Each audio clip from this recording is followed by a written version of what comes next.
కాంగ్రెస్ పై తనదైన శైలిలో విమర్శనాస్త్రాలు గుప్పిస్తున్నారు మాజీ మంత్రి కేటీఆర్. ఇక టీపీసీసీ నేత సామ రామ్మోహన్ రెడ్డి మీడియాతో మాట్లాడుతున్నారు. ప్రత్యక్షంగా చూద్దాం.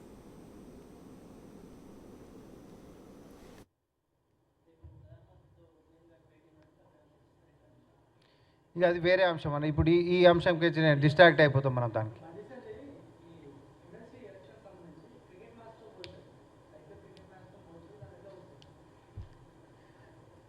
ఇప్పుడు వాళ్ళకి ఏముంది అని అంటే మ్యాచ్ ఫిక్సింగ్ అని నేనంట.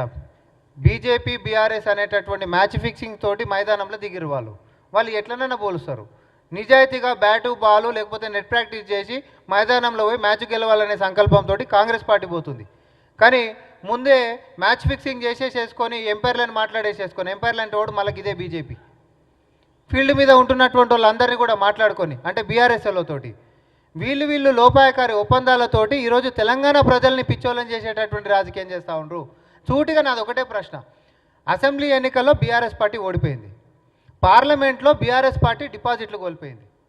ఎమ్మెల్సీ ఎన్నికల్లో అభ్యర్థిని నిలబెట్టలేనటువంటి శక్తికి వెళ్ళిపోయారు. ఉంటున్నటువంటి వారి యొక్క ఓటు బ్యాంకు ఎవరికి పోతుంది జవాబు చెప్పాలి బీఆర్ఎస్ వాళ్ళు. దీని జవాబు చెప్పిండు అనుకోండి అసలు మ్యాచ్ ఫిక్సింగ్ ఓన్ మధ్యలో ఉంది అనేటటువంటిది మనం బహిర్గతం చేసేయచ్చు. మీరు ఆడేటటువంటి దొంగలాట, దొంగ పోలీసు కూడా రొద్దిలని తోడు దొంగలాట ఏదైతే ఉందో దాన్ని తెలంగాణ ప్రజల ముందుకి బరివాతలు నిలబెట్టేటటువంటి కార్యక్రమాన్ని కాంగ్రెస్ పార్టీ చేస్తున్నాం, మేము చేసినాం. ఎందుకంటే వీళ్ళు అసెంబ్లీ ఎన్నికల కంటే ముంగట కూడా కలిసే ఉన్నారు. పార్లమెంట్ ఎన్నికలప్పుడు కూడా ఎట్లా లోపాయకార ఒప్పందాలు చేసుకురో మనకు తెలుసు.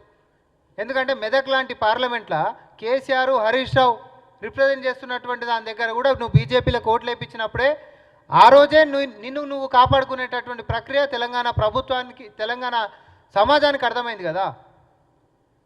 సో మీరు ఎన్ని చేసినా బీఆర్ఎస్ పాపాలని బీజేపీ కడుపులో పెట్టుకొని కాపాడుతుంది. ఒకవేళ మీరు పాప ప్రక్షాళన చేయాలని అనుకుంటే అమెరికాలో దాచుకున్నటువంటి ప్రభాకర్ రావుని శ్రవణ్ రావుని ఇద్దరిని కూడా భారతదేశంకి తీసుకొని వచ్చి మీ యొక్క చిత్తశుద్ధి ప్రకటించాలి.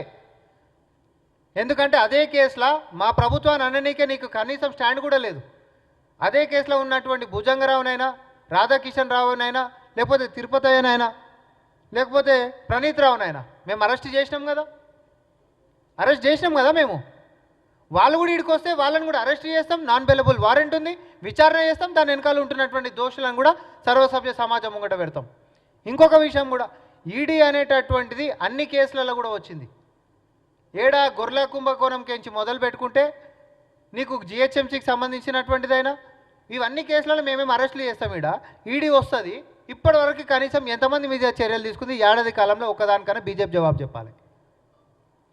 ఇవన్నీ ఏంటంటే వాళ్ళ పాపాలను ఇట్లా అడ్డం పెట్టుకొని అయానో భయానో సాటుంగా పోయి కట్టెన వెనకాల ఇద్దరు కలిసి కూడా లోపాయకార ఒప్పందాలకు పోతున్నారు. మరి నేను ఆపుతున్నా కదా నా సంగతి ఏందని చెప్పి బీజేపీ మాట్లాడుతుంది.